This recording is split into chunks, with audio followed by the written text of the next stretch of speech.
In the span of a few episodes, we have had two major character deaths. Polnareff and now Narancia. This episode hurts. It really, really hurts. Like, I'll man up. I'm man enough to say it. I cried. Like, I cried while watching this episode because just, it was so... It's so unexpected the way he died, because we knew it was not possible for Diavolo to be down.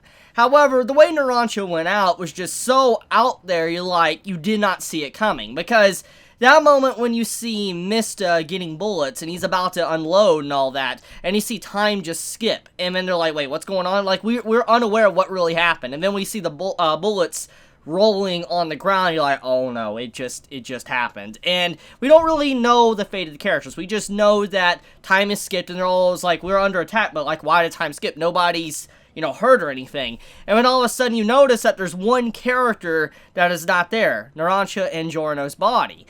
And when they look up, you just see blood dripping. It's before we actually get to see it. And then when you finally see the image, it's horrifying, because number one, it's Giorno's body. So many will be like, oh no, is he stuck? How's he gonna get back in his body? But then number two, Narancia's inside, so is he dead? And when it's confirmed he's officially dead, that's when it just hits you. Because Narancia as a character, he isn't my personal favorite of the cast, but he is an amazing character, and when you look at his motive of what caused him to be here in the first place, it makes his death even sadder. It's not just what he was talking about within this episode, about how he wanted to go to school and learn and all that, meet Fugo again, get yelled at, it's not just because of that. What really makes his death sad is that we gotta think about where this second half of JoJo Part 5 began. When we had that major decision where the gang had to realize that they wanted to continue following Bruno and Giorno, but they were allowed to stay behind if they wanted, you had Fugo obviously stay behind. And Narancia was going to stay behind, but then he fought back against his fear, and he went after them and chased them down. He swam and all that to try to catch up to the boat. And so he fought back against his own fear just to help them out, because he looked at them like family. And that really matters a lot. That's a big moment for his character. And so seeing him have these hopes, have these dreams, and then just die like that in this episode, it hits you, because it's a character that probably could have gone really far. He could have probably gotten a good education, probably been a very intelligent character, and helped many generations out. That is a possibility, because, once again, we don't really know. He already was a very sharp kid without the education. So imagine if he actually had education, how crazy he would have been. The dreams and stuff he would have accomplished.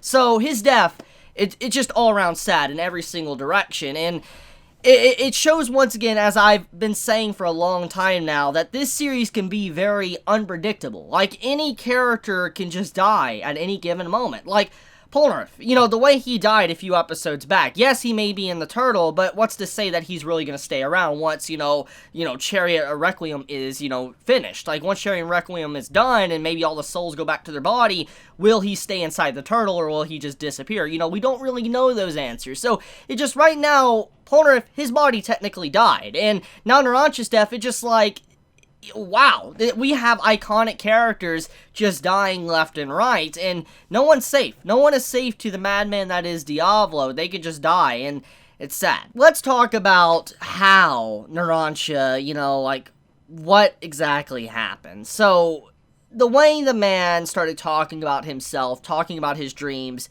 it was obviously a death flag. I mean, I think many can agree that when you start talking about your hopes, your dreams, and what you want to do after everything is over, a death flag forms over your head. That's just something that happens in literature, not just anime and manga, but in literature. It's a common thing, and it was definitely a flag. In that one moment, it was a flag that something was going to happen. But to think that he would die in like a way he did, where nobody even noticed his death, it was so quick, that's the brutal part about it. The question is, how was it done? Who was the one that committed the act? Yes, we know it's Diavolo, but who is he in? Like, which body is he inside? That is the question, which let's get right into that. So, let's think about what has happened. Thanks to Chariot, Requiem, and how it's able to swap the souls of individuals from each individual's body, like, how Trish is in Mista's body, and Mista's in Trish's body, and how, Narancia was in Giorno's body, and Giorno was in, Narancia's body. We know souls can swap. And it's officially confirmed that the person in Bruno's body is Doppio. And so because of that, we know Doppio is there, but the question is, where is Diavolo at? Because the personalities are obviously kind of like two souls in one body. They've split now. They officially are split. So where is Diavolo? If I had to assume anything, I want to assume he's actually inhabiting a body that already houses someone. Like, for instance, how he was with Doppio? He might be with, let's say, Giorno now. He might be inside of Giorno's body. He might be inside of Mista's, Trish's. You get my point. I feel like right now we have what's been going on with Doppio, but now with one of our characters, which would make a lot of sense why maybe one character would not know that, he appeared. It's a possibility that maybe, example, Trish, because you see Trish actually, see, a weird scene of Diavolo. You see a brief instance of King Crimson pop up.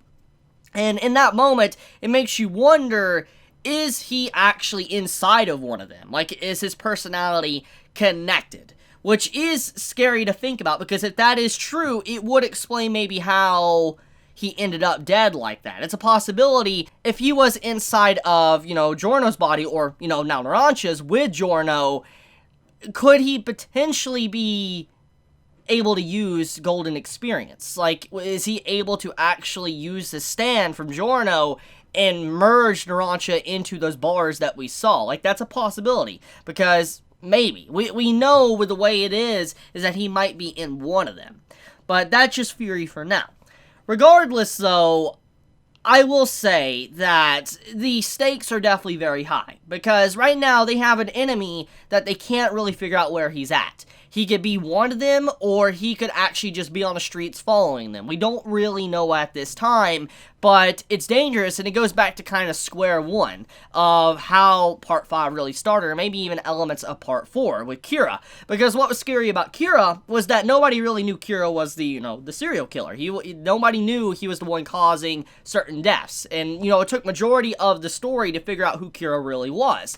And that's kind of what's going on here, is that they know who Diavolo is, they know him by his name, but now they don't know who he's inside. So because of that, anyone could be an enemy at any given moment, they just don't know. The stakes have been raised, the tension is there, and it's a fantastic episode of JoJo's Bizarre Adventure.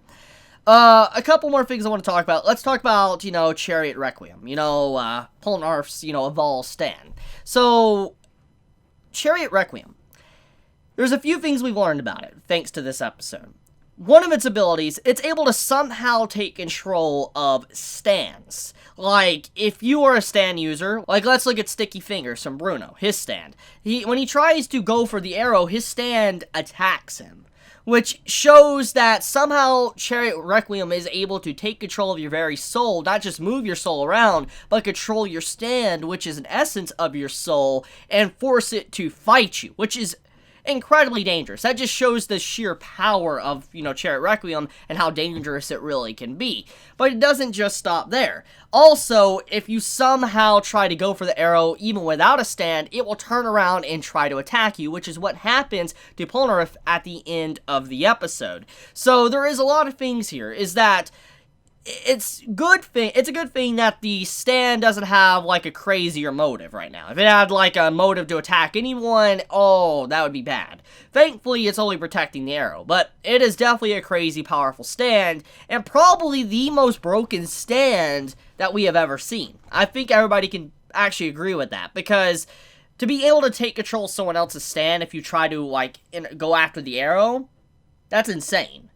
Because that means that regardless of how OP you are with your, like, stand power, you still will be attacked by Chariot Requiem. By your own stand will attack you. So, example, I'm assuming if Dio was here and he tried to get the arrow, his own stand would attack him even in time stop. Which That would blow my mind. I'm assuming the same would happen to Diavolo as well. If he tries to grab the arrow, he'll be attacked too. Because that's just how Chariot Requiem actually works. Is that if you try to grab the arrow, you're attacked by your own stand. Or if you don't have a stand and you grab the arrow, then obviously you get attacked by it. So regardless, it's a deadly stand. So I think that's pretty much about it. Let me know your thoughts in the comments below, how you felt about this week's episode of JoJo's Bizarre Adventure. Did you enjoy it? Did you hate it? Be honest in the comments below. I'm very curious. And with that, I love you guys. If you enjoy my content, please subscribe. If you like this video, please leave a like. And if you want to get notified for whenever I upload a video, please click the bell icon down below. And with that, Chibi out.